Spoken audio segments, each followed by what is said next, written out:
Question number 1 on the electricity questions. This question is about internal resistance of a cell and EMF. They give you a circuit shown here and they change the external resistance, changing the terminal PD, but measuring the voltage across the cell, and they also measure the current, and you can see they get this graph here which looks like this. And what I've done, I've written down the equation which comes from the loss volts, which is the voltage which is dropped in the internal resistance of the cell here.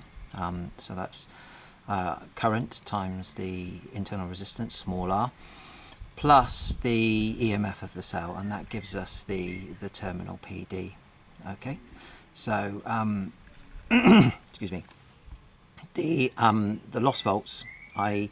the voltage dropped across the internal resistance of the cell, and the terminal PD, the voltage dropped across the external resistance in the cell, is equal to the EMF of the cell, which is the charge per unit coulomb. So per unit, the charge per unit joule.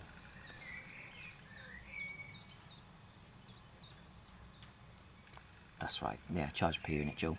So when we look at this graph, we can see that we have Y, or V on the y-axis, we have I on the x-axis, and we see that M plus C, so we can see that C equates to the EMF of the cell, so the intercept will be E, and from this minus IR is X M, so M equates to minus R, so it's the internal resistance of the cell. So the answer to question number 1 is A.